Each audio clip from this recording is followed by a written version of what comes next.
మీరు మీ అభిమాన shows and serials TV కన్నా ముందు ఈటీవీ విన్ యాప్ లో చూడండి. Download and subscribe to ETV win app. 99 రూపాయలు మాత్రమే.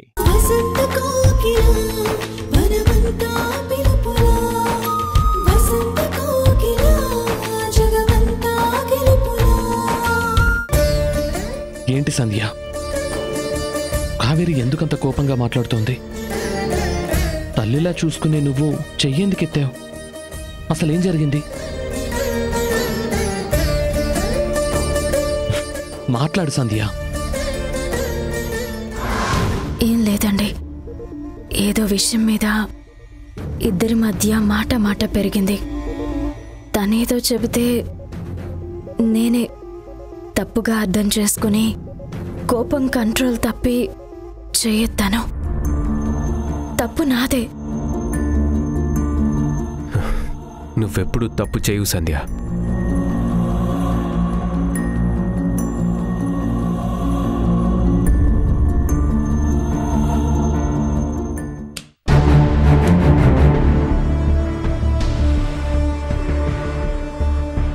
కావేరి, సంధ్యనేమన్నావో మర్యాదగా చెప్పు.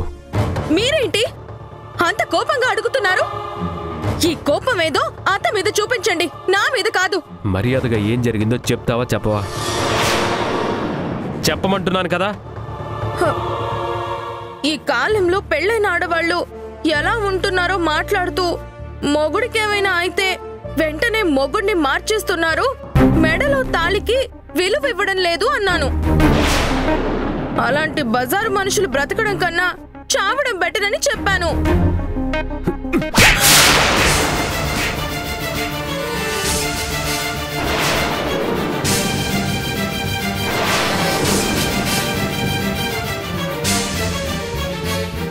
నన్ను కొడతారా? కొట్టడం కాదు, ఇలాంటి పిచ్చి మాటలు మాట్లాడితే నిలువునా పాతేస్తాను. ఎవరితో ఏం మాట్లాడుతున్నావు నీకు తెలియట్లేదు. నోటికి అడ్డు అదుపు లేకుండా మాట్లాడుతున్నావు. అవును, నేను ఏం మాట్లాడినా తప్పే. నన్ను ఎవరూ అర్థం చేసుకోరు. ఇలాంటి ఇంట్లో ఉండడం కన్నా చావడం మేలు.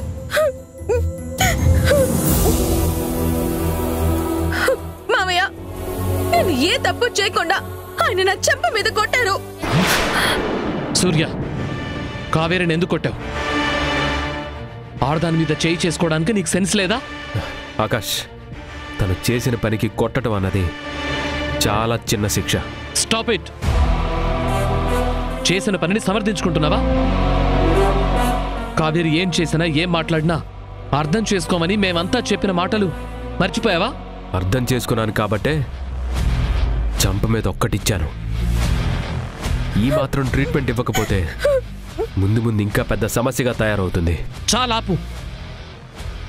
బుద్ధి జ్ఞానం లేకుండా మాట్లాడుతున్నావు. ఆకాష్ ప్లీజ్, ఈ విషయంలో నువ్వు దయచేసి జోక్యం చేసుకోవద్దు.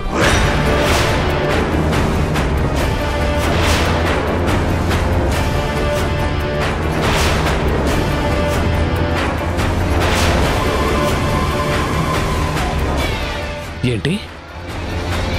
నేను జోక్యం చేసుకోవద్దా? విన్నావా సంధ్య?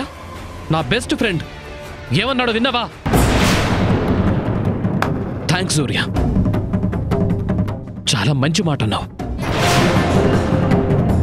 ఇన్నాళ్ళు నువ్వు చూపించిన గౌరవం మర్యాద ఒక్క మాటలో తేల్చేశావు. ఏమండి,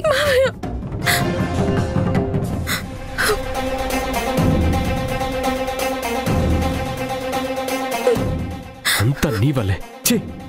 అవును, ఈ ఇంట్లో ఏం జరిగినా అందరూ నన్నే అంటారు, నన్నే తిడతారు, నన్నే కొడతారు.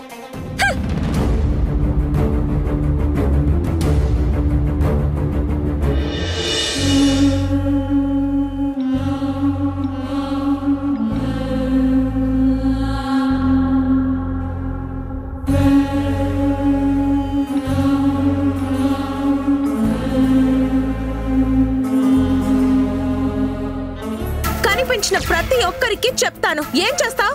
చంప పగలు కొడతాను. ఈ విషయంలో నువ్వు దయచేసి జోక్యం చేసుకోవద్దు.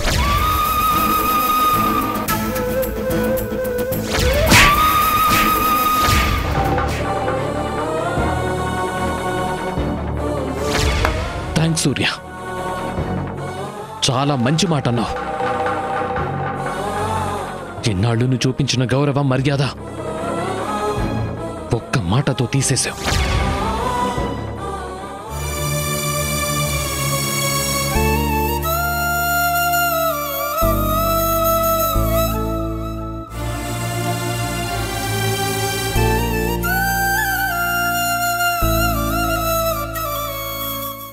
ఏమండి, బాగా లేట్ అయింది, భోజనానికి రండి. ఆకలి చచ్చిపోయింది సంధ్య, నాకేమొద్దు. సూర్య తన విషయంలో నన్ను జోక్యం చేసుకోవద్దు అన్నాడు. ఒక బెస్ట్ ఫ్రెండ్గా వాడికి ప్రాబ్లం వచ్చినా ఏమొచ్చినా నాకే కదా చెప్తాడు. అలాంటిది ఆ మాట ఎలా అన్నాడు సంధ్య?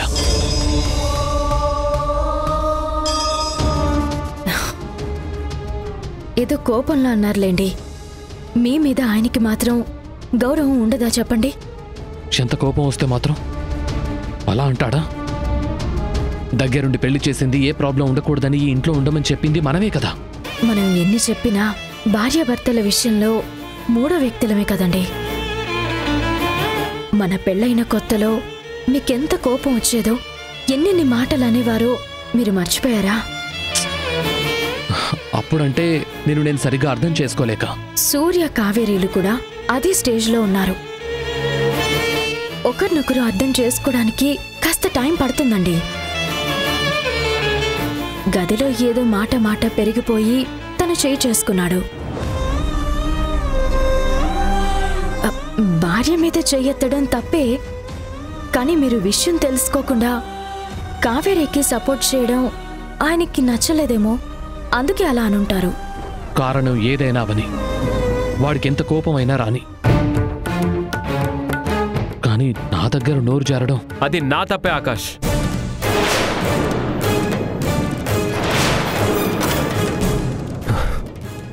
I'm really sorry. నేను అన్న మాటకి చేతులు కాదు, కాళ్ళు పట్టుకొని వద్దు. నో సూర్య, అలా మాట్లాడుకో.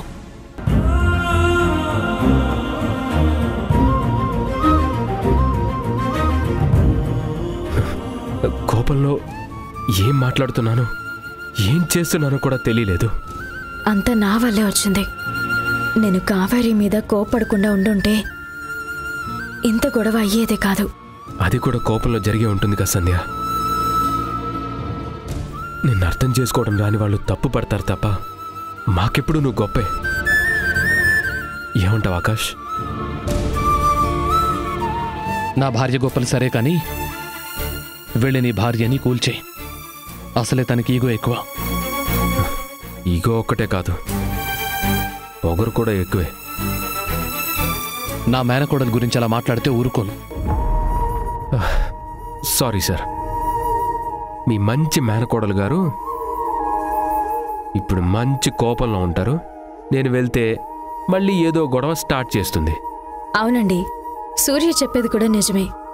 మీరే కావేరీ దగ్గరకు వెళ్ళి ఏదో ఒకటి మాట్లాడి కన్విన్స్ చేసి తీసుకురండి. ఈ గొడవ వల్ల ఇంట్లో ఎవరూ భోజనం చేయలేదు. అందరం కలిసి తిందాం. సరే, నేను వెళ్ళి తీసుకొస్తాను.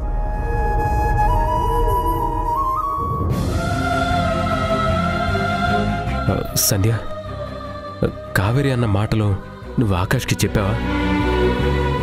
చెబితే ఆయన తట్టుకోలేరని నాకు తెలుసు, అందుకే చెప్పలేదు.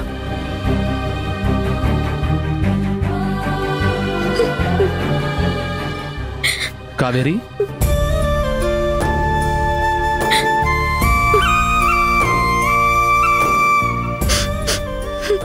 ఏడవద్దు కావేరి, ప్లీజ్. నా కోసం. ఈ మావయ్య అంటే నీకు ఇష్టమా కాదా? ఇష్టమే. అయితే లేచి కూర్చో.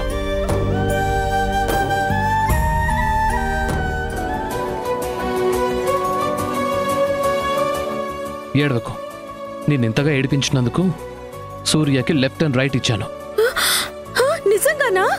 అవును కావేరి, ఇంకోసారి నా మేనకోడలు నేడిపిస్తే ఇంట్లో నుంచి బయటకు గెంటేస్తాను, మన ఫ్రెండ్షిప్ని కట్ చేస్తాను అని ఎంత గట్టిగా అరిచానో తెలుసా?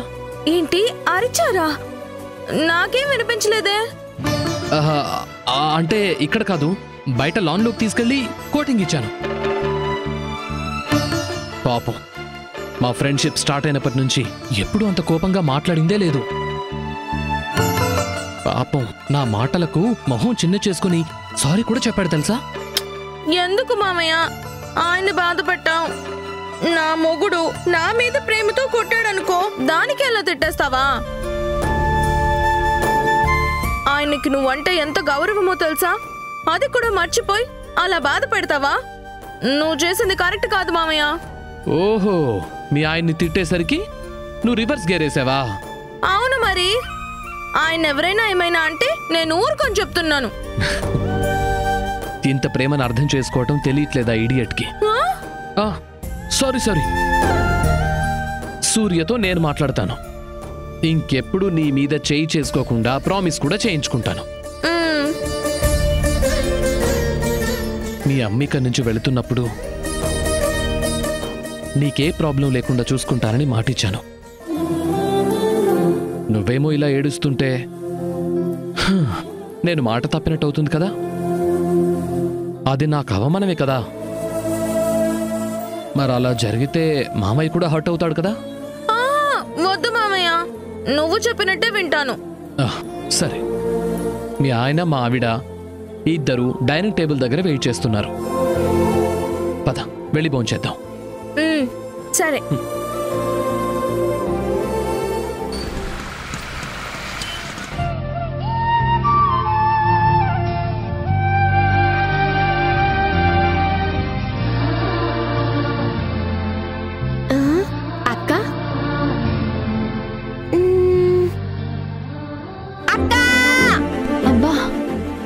పెద్దగా అరుస్తున్నావు? పిలిస్తే పలకకపోతే ఇలాగే అరుస్తారు. ఇంతకీ దేని గురించి అంత సీరియస్ గా ఆలోచిస్తున్నావు? హనీమూన్ ట్రిప్ గురించే కదూ? హనీమూన్ ఏంటి? పిచ్చి పిచ్చిగా మాట్లాడకు. కోపంతో కవర్ చేయకు. కానీ నీ ఆలోచనలు ఊటీ, షిమ్లా, డార్జిలింగ్, కాశ్మీర్ చుట్టూ తిరుగుతున్నాయని నాకు తెలుసులే అక్క. ఎక్కడికి ప్లాన్ చేస్తున్నావో నాకు చెప్పొచ్చు కదా. నేను ఎవరికీ చెప్పను. పింకీ ప్రామిస్. అక్క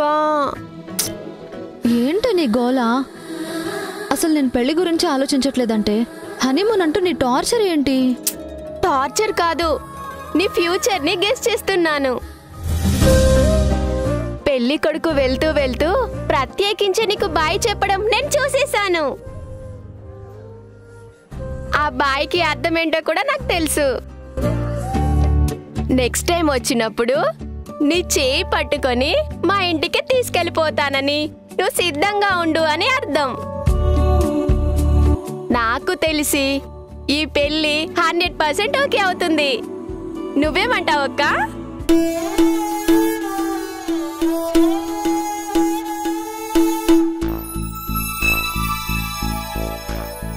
నేనేమనను. మనిషి జీవితం ఒక పెద్ద స్టేజ్ డ్రామా అనుకో. నా దృష్టిలో ఈరోజు జరిగిన పెళ్లి చూపులు ఒక భాగం. నేను జస్ట్ ఒక పాత్రని మాత్రమే. ఏమైందక్క నీకు? ఏంటి వేదాంతం? నా మనసులో ఉన్నది నాకు అనిపించింది చెప్పాను. నువ్వు ఎలా అర్థం చేసుకున్నావు ఓకే. అంటే నీ మనసులో పెళ్లి గురించి, ఆ పెళ్లి కొడుకు గురించి ఎలాంటి ఆలోచనలు లేవా? ఏ ఎక్స్పెక్టేషన్స్ పెట్టుకోవట్లేదా? ఏం లేవు. నేను నమ్మను. పెళ్లి చూపులు అయిన తర్వాత అతని గురించి ఒక్క క్షణం కూడా ఆలోచించలేదా? ఆ వ్యక్తి నీ పక్కన భర్తగా ఎలా ఉంటాడో ఒక్కసారి కూడా ఊహించుకోలేదా? పెళ్ళైన తర్వాత నీ జీవితం ఎలా ఉండాలో, ఏమేం చేయాలో అసలు ఆశలు పెంచుకోలేదా అక్క? ఏంటక్క నువ్వు? ఊహలు, ఆశలు ఒకప్పుడు ఉండేవేమో కానీ ఇప్పుడు నాలో ఎలాంటి ఫీలింగ్స్ లేవు. మొన్న మొదటిసారి పెళ్లి చూపులకు కూర్చున్నప్పుడు నువ్వు అడిగిన ప్రతి ప్రశ్నకి సమాధానం అవుననే చెప్పేదాన్ని. ఇప్పుడు మాత్రం అంతా రొటీన్ అయిపోయింది. ఒకే నాటకంలో ఒకే పాత్రని మళ్ళీ మళ్ళీ వేస్తే బోర్ కొడుతుంది కదా. నేను కూడా అదే ఫీలింగ్లో ఉన్నాను. ఇప్పుడు నేను పెళ్లి చూపులకి కూర్చునేది అబ్బాయిని చూడాలనో వాళ్ళు అడిగే ప్రశ్నలకి సమాధానం చెప్పాలనో కాదు దీపా. నాన్నకి భారంగా మారిన నా పెళ్లి తొందరగా జరిగిపోవాలని. అక్క, నీ మనసులో ఇన్ని ఆలోచనలు, ఇంత బాధ ఉందా? నేను ఇన్ని రోజులు తెలుసుకోనందుకు సారీ అక్క. తెలుసుకోవడం కాదు దీపా, నేనే చెప్పలేదు. కానీ ఈరోజు నువ్వు గుచ్చి అడుగుతుంటే చెప్పక తప్పలేదు. పెళ్ళంటే నీకు వేడుకలా కనిపించొచ్చు, కానీ నాకు మాత్రం ఖర్చు పెట్టే డబ్బు కనిపిస్తోంది. ఆ డబ్బు కోసం నాన్న పడే కష్టం, తాపత్రయం అంతా కళ్ళ ముందు కదులుతోంది. కష్టమని కాదు, కానీ నాన్న అయితే దాన్ని ఇష్టంగానే తీసుకుంటారు. నువ్వు ఎంత వైరాగ్యంగా మాట్లాడినా, ఎంత వేదాంతం చెప్పినా నాకు మాత్రం ఈ సంబంధం 100% ఓకే అవుతుందనిపిస్తుంది. ముందే అనుకోవడం ఎందుకు? బాగా లేట్ అయింది, పడుకో. పడుకుంటాను, కానీ ఈ సంబంధం ఓకే అయితే నాకేమిస్తావు చెప్పు? ముందది కుదరని, అప్పుడు ఆలోచిద్దాం. కుదరదు. నీ పెళ్ళికి నాకేం గిఫ్ట్ ఇస్తావో ఇప్పుడే చెప్పాలి. దీపా, అలా చేయకుండా పడుకోమని చెప్తున్నాను కదా. ఇప్పుడు కాదు, సంబంధం ఓకే అవ్వని అప్పుడు చెప్తా నీ సంగతి.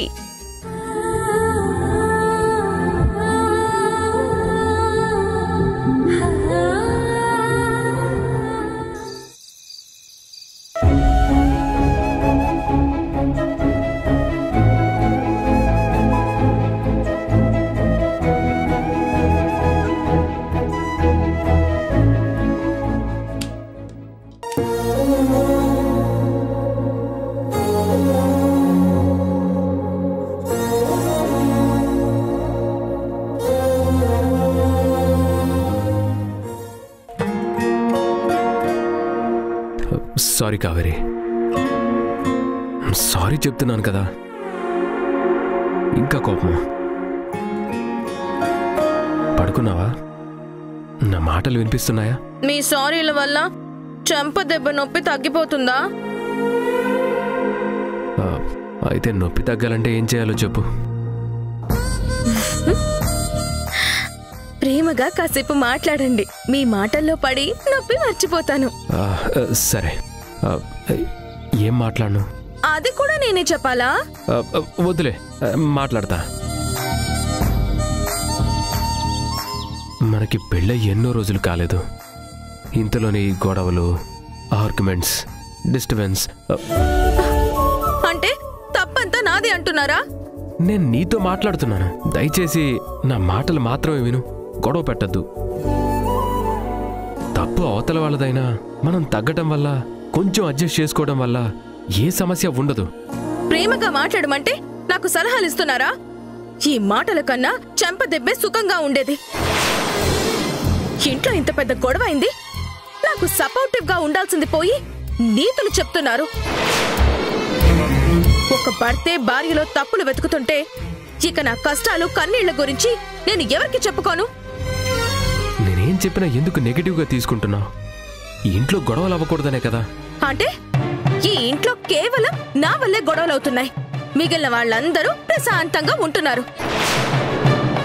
మావయ్య వచ్చి బ్రతిమాలితే అనవసరంగా కిందికొచ్చాను. నా కోపాన్ని అలాగే కంటిన్యూ చేయాల్సింది. మీరొచ్చి మాట్లాడుతున్నా మౌనంగా నా మానాన్ని నేను పడుకోవాల్సింది. తప్పంతా నాదే. నువ్విలా మంచి చెప్పినా చెడుగానే తీసుకుంటే మాట్లాడడానికి కూడా భయం వేస్తుంది. అవును మరి, నన్ను చూసి భయపడ్డానికి నేను రాక్షసుని కదా. మీరు ప్రేమ చూపిస్తున్నా అది తట్టుకోలేక పీక్కుని తింటున్నాను, అంతేనా? నన్ను అత్త చెంప మీద కొట్టిందన్న జాలి కూడా లేదు మీకు. నా భార్యని ఎందుకు కొట్టావని మీరు అత్తని అడగనే లేదు. నేనేదో తప్పు చేసినట్టు నన్ను కొట్టడమే కాకుండా నేరం చేసినట్టు మీరు నీతులు చెప్తున్నారు ఇప్పుడు. అది కాదు.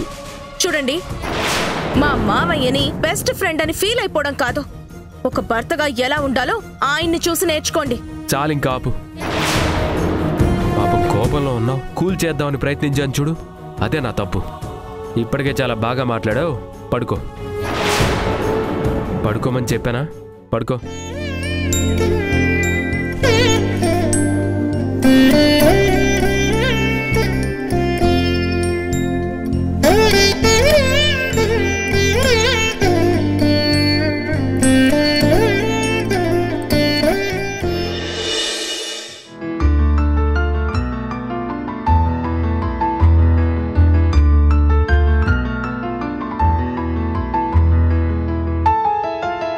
సంధ్య, కాఫీ.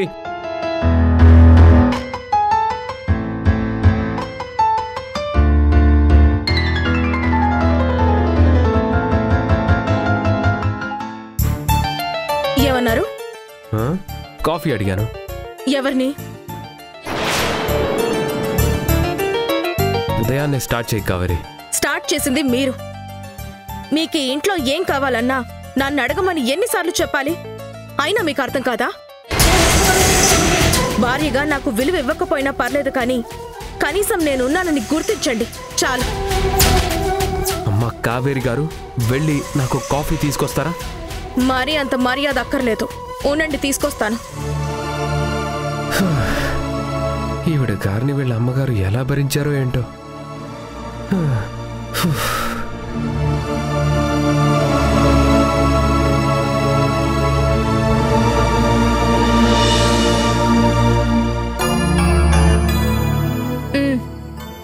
కాఫీ తీసుకోండి.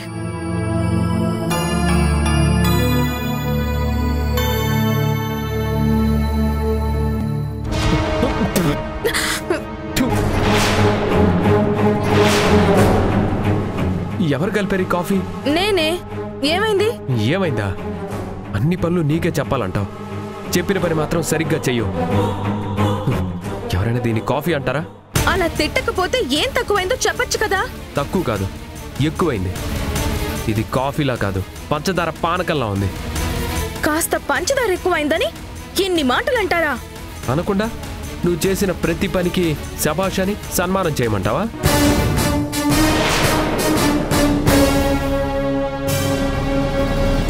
మీ ఆవిడ గారు తల్లో నిండుగా పూలు పెట్టుకుంటే మహాలక్ష్మిలా ఉండేవారు.